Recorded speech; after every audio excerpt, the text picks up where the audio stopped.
It's 1902. A young man by the name of Benito Mussolini moves from Italy to Switzerland to avoid military service.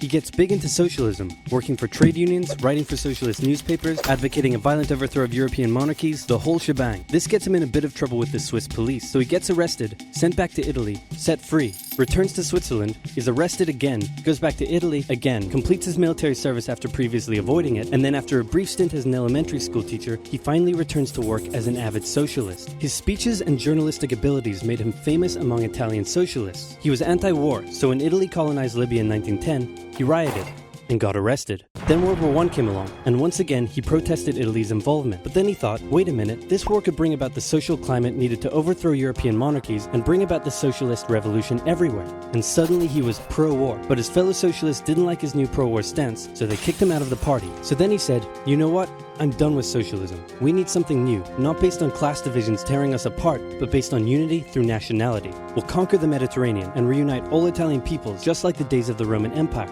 I'll call it fascismo, and it will guide the Italian nation to greatness. That's all well and good, Mr. Mussolini, but what kind of haircut am I giving you? Let's go with bold.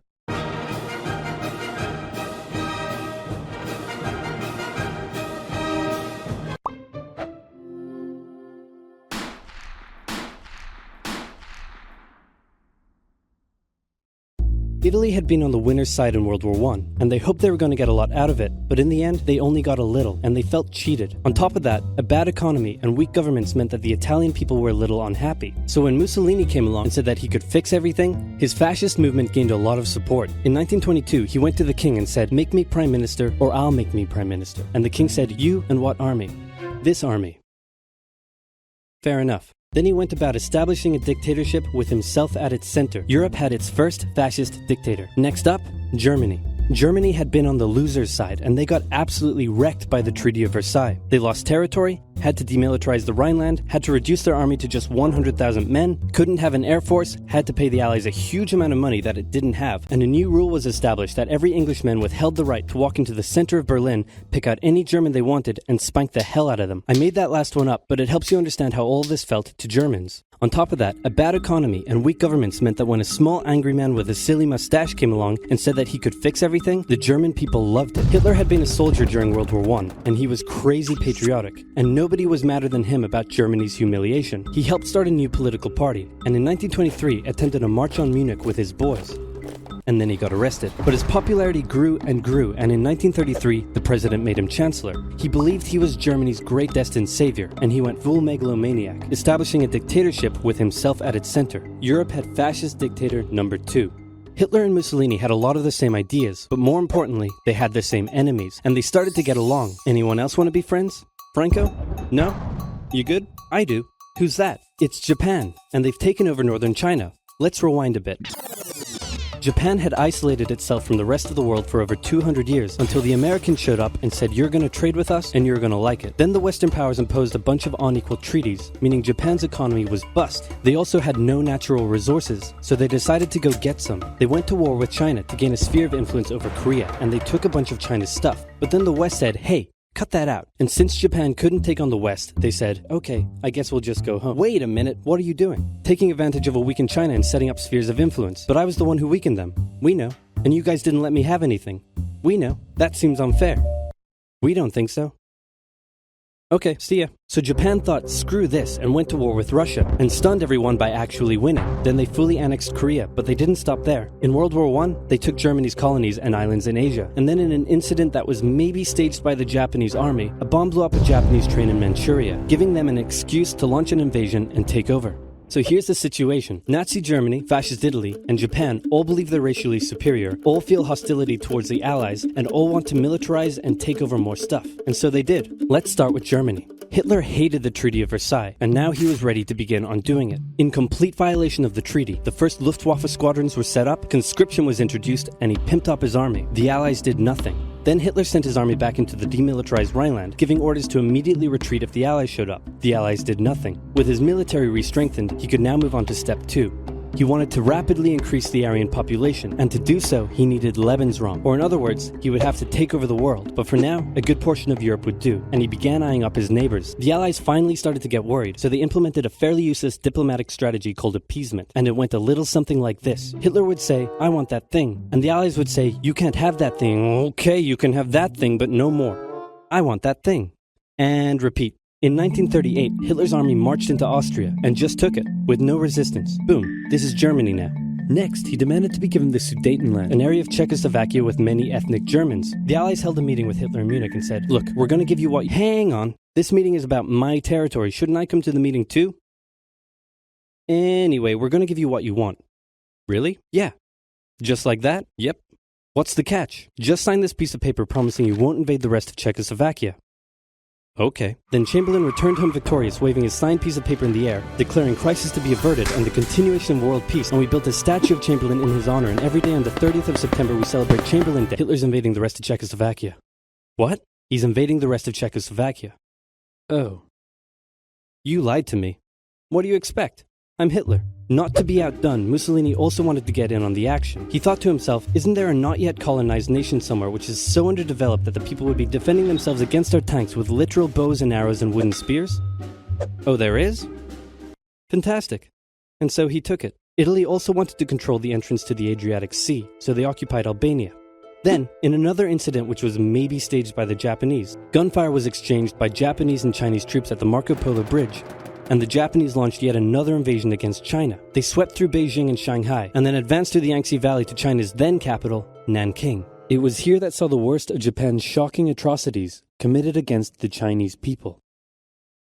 Back in Europe, Germany and Italy made their relationship status official by signing the Pact of Steel. Then, Hitler turned his eyes towards Poland and the hated Polish corridor splitting Germany in two. At this point, the Allies really had to put their foot down, and they warned him that an invasion of Poland would mean war. Hitler had planned to continue his advance eastward, but he didn't want to end up fighting a war on two fronts. So for now, he made an alliance with Stalin, saying, how about we both invade Poland and split it between the two of us, and I definitely won't not refrain from not betraying you sometime in the future. Sounds good. This new alliance stunned the West. On the 1st of September 1939, German troops entered Poland, and Britain and France declared war on Germany. The Poles fought hard, but they were no match for the two giants crashing down on them from either side. Then came a period known as the Phony War, where everyone just sort of sat around not doing much. The French had launched a small invasion into the Saarland, but they maintained mostly defensive positions, and after a while decided to just turn around and call it a day. Speaking of France, the French were still super proud of their victory in World War I, and they hadn't really moved on from it. They still used horses, they dispatched messages by motorbike instead of using radio, orders from the commander-in-chief were usually pretty vague, and the troops were rarely inspected. They built a line of defenses along their German border, but didn't bother extending it all the way to the Channel, and they wouldn't launch artillery strikes against Germany out of fear of being retaliated against. In a war, they didn't want to attack the enemy. And at first the UK wasn't much better. Chamberlain still naively hoped that the war could be ended diplomatically. Instead of bombing raids, the RAF dropped propaganda leaflets over German cities, which one air marshal said likely did nothing but provide the continent with toilet paper for the duration of the war. They also only sent 200,000 men to France, while the French had mobilized millions. Both Britain and France wanted to avoid a repeat of the First World War, and so they wanted to keep the war as far from home as possible. So they turned their eyes north, towards Norway. Neutral Sweden was exporting iron ore to Germany through neutral Norway, so the Allies asked them if they could please stop exporting iron ore to Germany, but this request was refused. Then, the Soviet Union attacked Finland, so the Allies said, how about we land troops in Norway and move them across Sweden to go help out your good pal Finland, and along the way maybe take control of all your airfields. But Norway and Sweden still said no. So the UK mined the waters around Norway to force any transport ships into international waters, and they also attacked a German tanker they found in the area. Hitler realized what the Allies were up to, and he quickly moved to secure his supply of iron ore. He launched an invasion through Denmark into Norway. The Allies rushed to land troops at key ports along the coast, but Germany had taken control of Norway's airfield, and their air superiority decided the fight. The Allies had to retreat. After this slightly embarrassing failure, Chamberlain resigned and was replaced with Winston Churchill, who had a slightly different approach to dealing with the Germans. Hitler's overall strategy was similar to Germany's First World War strategy. Attack France, defeat France, knocking out the UK in the process, then turn on the Soviet Union and win the war. During the Phony War, the Allies had given Hitler time to prepare his forces. Now, he was ready to attack. The Allies had wanted to place troops in Belgium, but Belgium had refused, and in a move that surprised pretty much no one, Hitler launched an invasion to get around France's defenses. The Allies charged into Belgium at full speed to meet the German invasion head-on, and it looked like a repeat of the First World War was coming. But this time, Hitler had a trick up his sleeve. blitzkrieg. As the Germans advanced, they sent thousands of refugees westward, slowing down the Allies. Then, to the south, the French had left the Ardennes, an area full of hills and forests, pretty underdefended because they thought it was naturally impenetrable. Well, the Germans were about to penetrate it with everything they had. They smashed 50 Wehrmacht divisions through and encircled the Allied armies at lightning speed. The best of the Allied forces were now trapped. The Germans squeezed in from all sides, taking out France's best armies and nearly wiping out the British too. But they managed to make a desperate last-minute escape at Dunkirk, with British civilian ships even making the perilous journey to bring their young men home. With most of the French forces depleted, the Germans breezed through, taking Paris, and France fell. What the Germans couldn't do in World War I, Hitler had done just like that. Hitler hoped that with the fall of France, the UK would also lose hope and sue for peace. But quite annoyingly, it didn't, and he needed to secure the Western Front, so he tried to force them into submission with mind games. The UK were now all alone, and Hitler wanted to emphasize that. First of all, just before France fell, Italy finally declared war on the Allies, making the UK's situation even worse. Next, instead of just occupying all of France, Hitler occupied the coastal areas for defense, but allowed France to continue its existence as a German puppet state. This way, it looked like the UK's old ally had decided to switch sides. Hitler also hoped that the UK wouldn't attack any of her old allies' navy bases or colonies in Africa, giving Hitler an extra line of defense to the south. But the UK made sure to respond to this by sailing down to France's navy base in Algeria and wrecking a bunch of ships. So have at it. Hitler then began laying down plans for an invasion of Great Britain. Before German troops could land on British soil, he would first need air and naval superiority across the Channel. Waves of German bombers came, while the completely outnumbered RAF worked bravely around the clock in an attempt to quell the German attacks. At first, the Luftwaffe targeted British ports and coastal facilities. Then it attacked RAF bases, crippling the RAF's ability to defend the nation. And it looked like Hitler's Great British invasion was coming. But then, Churchill ordered a small, pretty insignificant bombing raid over Berlin. It didn't do much damage, but Hitler was furious, and he immediately ordered the Luftwaffe to refocus its attacks on civilian targets in London. Children were sent off to the countryside away from their parents to avoid danger, and frequent trips to air raid shelters became a daily occurrence. But British morale held firm. Smiling, knitting, lounging casually, these people have balls of steel. This refocusing on London also gave the RAF breathing space to reorganize, so Hitler kind of shot himself in the foot there. Just the foot for now. Finally, the Luftwaffe sent one massive all-out attack on London, and the RAF successfully repelled it, destroying many of the German aircraft and placing air superiority firmly in British hands. Hitler's invasion had to be postponed, but the bombing of British cities continued for some time. So what else is happening? Well, when I said Britain was all alone, that wasn't entirely true. Many Commonwealth nations and other Allied colonies had joined the war in Britain's support. They would play a key role throughout the war, particularly in the African and Italian campaigns. On the Axis side, Germany, Italy, and Japan signed the defensive tripartite pact, bringing their military alliance even closer together. The Soviet Union's war against Finland should have been an easy victory, but it became a humiliating struggle, and their military ineptitude was put on full display. In the end, they did force the Finns to sue for peace. Then, they continued their honorable campaign of pushing around much smaller countries by annexing the Baltic states and part of northern Romania. France's colonies in equatorial Africa were like, heck no, we aren't going to join the Germans, and they all pledged their allegiance to free France, except for Gabon, which had to be taken by military force. The Allies also tried to capture the strategic port of Dakar, but that ended in failure. Mussolini had seen Hitler's successes, and he thought now it was Italy's time to shine, so he tried to take British Somaliland, and that went pretty well. Then he tried to take Egypt, and that went less well. Then he tried to take Greece, and that went really badly. Churchill began referring to Italy as Europe's soft underbelly. He began favoring a military campaign from the south and started sending British troops to Greece. All of this had Hitler pretty concerned, and he moved to protect his southern flank. He had been getting friendly with Hungary and twisted their arm into signing the Tripartite Pact and joining the Axis powers. Romania was also eager to join for protection against the Soviet Union. The Tripartite Pact was designed to prevent any other countries from deciding to join the Allies, specifically Britain's old ally, the pesky United States of America. When war first broke out, American public opinion was strongly against joining in. In 1940, there was an election. The Republican candidate said, "I will not send any young Americans to die in Europe," and sitting President Franklin D. Roosevelt said, "I will also not send any young Americans to die in Europe. Unless I have to, then I might." And Roosevelt won. Churchill asked him to join the war, but Roosevelt said, "No can do, Winston, but you know what? Here, have some weapons." America began supplying the Allies with food and munitions, but there was one problem. German U-boats were sinking thousands of Allied supply ships in the Atlantic, including American ones. If the Germans could sever Britain's supply line, the UK would starve. Throughout the war, the Allies had to come up with better technology to fight the U-boats. Improved radar, aircraft with longer range, better weaponry and convoy tactics. At one point, a man even called a meeting and said, "Pykrete, you take some wood, you take some ice, you put them together, you get pykrete." And then he pulled out a gun and shot some wood and it shattered. And then he shot some pykrete and the bullet ricocheted off it and hit someone else in the conference room. Then they tried to make a Pikecrete aircraft carrier, but that idea was scrapped because that's a really dumb idea. In the end, Alan Turing and his team of codebreakers cracked Germany's Enigma code, and the U-boats gradually became less and less of a threat. Back in Africa, Britain decided to push Italy out of Egypt. Hey, that was pretty easy, so they kept going. Hitler realized he was going to have to finally step in and do something. He went to Bulgaria and Yugoslavia and said, hey, I'm going to move troops through you to get to Greece, so either join us or, be invaded. Bulgaria opted to join them. Yugoslavia opted to be invaded. Then Greece finally fell to the joint German-Italian invasion. The British had moved troops from North Africa to fight in Greece, which helped Rommel and his tank divisions push the British back to Egypt, and they could have kept going, but a small, mostly Australian force held out under siege for 8 months in Tobruk, denying the Germans a strategic port city and disrupting their supply line. Despite having some success in the Middle East, the British didn't seem like any real threat for now. Hey, Soviet Union, look out! With 3 million troops, Hitler launched the largest ground invasion in history, and Stalin was far from ready. Both Churchill and Roosevelt had warned him of an impending attack, but he dug his head in the sand and the Soviets didn't stand a chance. Germany made staggering progress, with huge encircling movements capturing mind-boggling numbers of Russian troops. 250,000 at Bialystok, Minsk, 300,000 at Smolensk, nearly 700,000 at Kiev, and again at Vyazma and Bryansk. Leningrad was put under a siege that would last an insufferable 4 years. The invasion of Russia had been Hitler's main ideological goal from the beginning, and his hatred for the ethnic peoples there was now unleashed in all its fury. The Eastern Front of the Second World War was brutal for all that endured it. The Germans were now inside of Moscow, and that's it. It's all over. But then it happened. It got cold.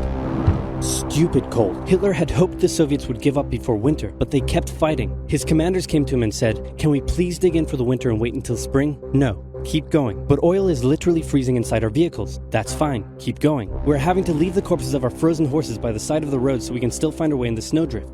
"Perfectly normal, keep going." Hitler hadn't given his millions of men winter clothing and supplies because he thought he really should have won by now. Then, Stalin called in troops from the Siberian front, specially trained to fight in the extreme cold, and the Germans were no match. They were now being pushed back. They had no choice but to dig in and wait for winter to end. Germany's victories were staggering, and Japan was eager not to miss the victory bus. Their war in China had come to a standstill, but they wanted to keep expanding their sphere of influence and getting those sweet, sweet raw materials. They began making plans to expand southward, but there was a problem. Southeast Asia was heavily colonized by America and Great Britain. It was also full of ocean. Ocean meant naval combat, and there was no way the Japanese Navy could stand up to the US and the UK. So they thought, wouldn't it be nice if we could destroy their navies before we begin our conquest? And so it was. On December 7, 1941, the Japanese launched a surprise air raid on the US Pacific Fleet at Pearl Harbor and inflicted a huge amount of damage. They also attacked British colonies in Southeast Asia. Roosevelt had no choice but to declare war on Japan, and so did Churchill. Hitler then declared war on America, even though he totally didn't have to. The attack on Pearl Harbor seemed like a big Japanese victory, but they didn't attack any of the naval repair yards, fuel storage tanks, or the submarine base, meaning the Pacific Fleet would be up and running again pretty soon. In the meantime, though, the Japanese were able to begin their conquest. They took Guam, the Gilbert Islands, Wake Island, Hong Kong, and the Philippines. They forced Thailand to join them so they could march their troops through to Malaya. They swept through Singapore, North Borneo, the East Indies, New Guinea, the Solomons, and they were now threatening northern Australia and the borders of India. Japan's victory had been as staggering as the Germans, and it reinforced the Japanese idea that this was a divine war which they were destined to win. But their victories had been based on speed, not power, and power would eventually catch up with them. For now, though, in all occupied nations, the people suffered. Persecution, forced labor, harsh punishments for any who spoke out against their occupiers. In Europe, the Nazis were rounding up ethnic minorities and other unwanted groups and individuals. In particular, millions of Jewish people would suffer through the terrible events of the Holocaust. Brave resistance movements rose up in defiance of their invaders, while the people held out for hope. And hope was coming. Winter was over, and Hitler could continue his push eastward. But this time, he switched up his strategy. He wanted to focus on the south. His plan was to cut off the Russian armies in the Caucasus, an area full of oil, and then invade the Caucasus and take all the oil. His forces moved across the north with ease, and Hitler got cocky. He rerouted the 4th Panzer Army south early, leaving the 6th Army to complete the encircling movement alone. To do so, the 6th Army had to reach and take the key Soviet city of Stalingrad. The Russians defended it fiercely, and Stalingrad saw some of the harshest fighting of the entire war. The Soviets held up the German advance for 5 months as they battled in the war-torn city, which bought them valuable time. When the Germans had first launched their invasion a year earlier, the Soviets had moved their factories to the east. Those factories had been building a butt-ton of tanks and aircraft and getting the Soviet army up to scratch. Now, it was ready. Stalin gathered his new and improved forces around the city, and in an attack that resembled Hitler's own encirclement tactics, they began surrounding the 6th Army. Hitler's commanders came to him and said, "Hey, maybe we should retreat, but Hitler said, no, you stay. The entire Sixth Army was trapped and had to surrender. With complete air superiority, the Soviets started pushing westward. For Stalin, it was a resounding victory. For Hitler, an absolute catastrophe.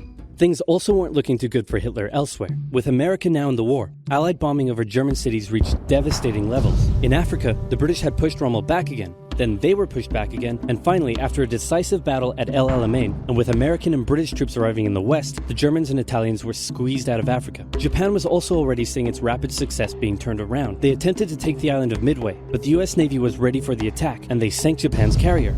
Actually, they sank a lot of them. It was a battle from which the Japanese Navy would never recover. British, Indian, and Chinese troops held the line in the harsh jungle terrain of Burma, and the Japanese suffered losses in the Solomon Islands and New Guinea. They began to realize they were not invincible. With the Axis out of Africa, the Allies had to decide their next move. Churchill still wanted to attack from the south, while the Americans preferred a full sea invasion in northern France. All right, said the Americans, we'll do it your way. Allied forces successfully landed in Sicily and began moving north. They also carried out bombing raids over Rome. The thing was, many of the people in Sicily had relatives living in America, and they greeted the American troops quite warmly. With the war reaching home territory, most Italians just weren't that into it, and Mussolini was suddenly very unpopular. He was voted out by his own fascist Grand Council and was toppled from power. Italy immediately began negotiations for surrender. Hitler wasn't surprised and had already sent reinforcements southward. In an operation he ironically called Operation Axis, German troops quickly disarmed Italian troops in the north. The Allies continued fighting the Germans up through Italy, but then winter set in, meaning mud, and everything slowed to a halt.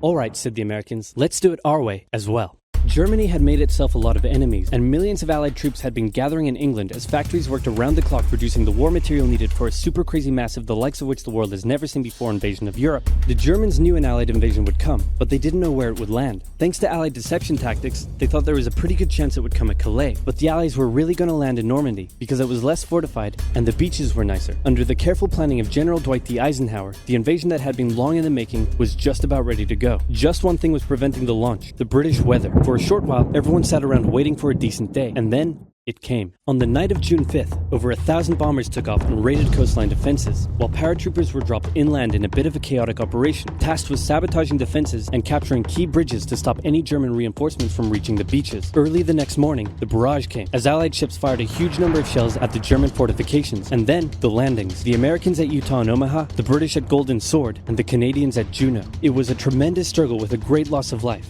particularly at Omaha, but the Allied troops captured the beaches and the landings were a success. Then they began their movements inland. They took the port of Cherbourg and the city of Caen. The Americans moved south to capture Brittany. Then, in a massive disaster for the Germans, British and Canadian troops from the north and Americans from the south trapped the German 7th Army in a near wipeout encircling movement. In August, Allied troops landed in the south of France to little resistance. On one beach, all they found was a Frenchman handing out champagne. Paris was liberated, and the Germans were pushed out of France as the Allies entered Belgium.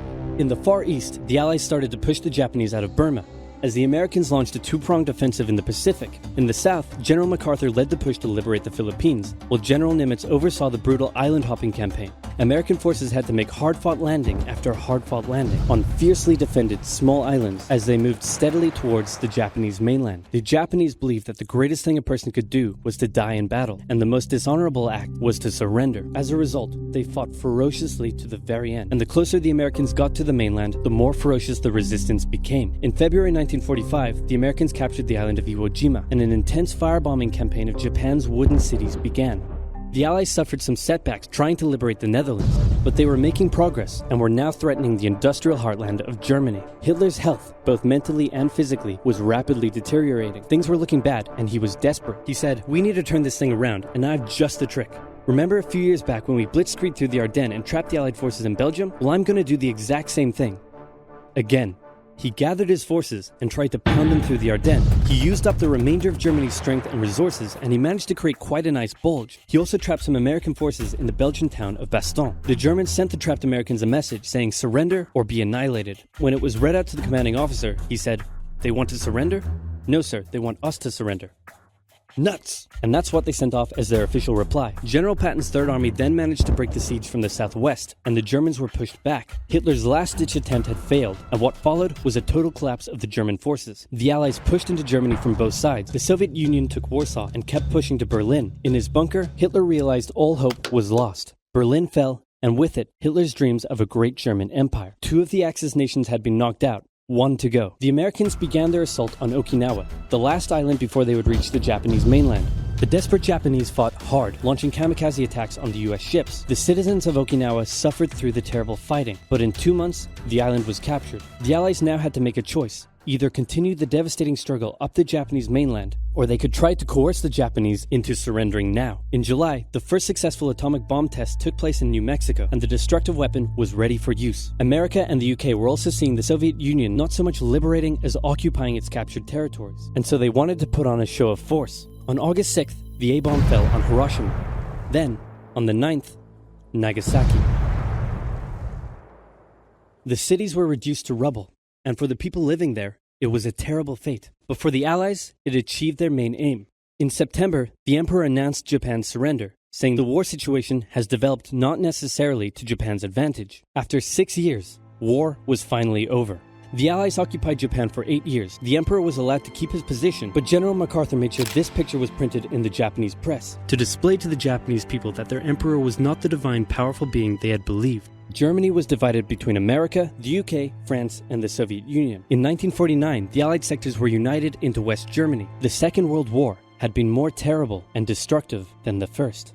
In its aftermath, 2 major superpowers with 2 very different ideologies had come out victorious, and the tension between the 2 of them would create a new kind of war. A very, very cold one.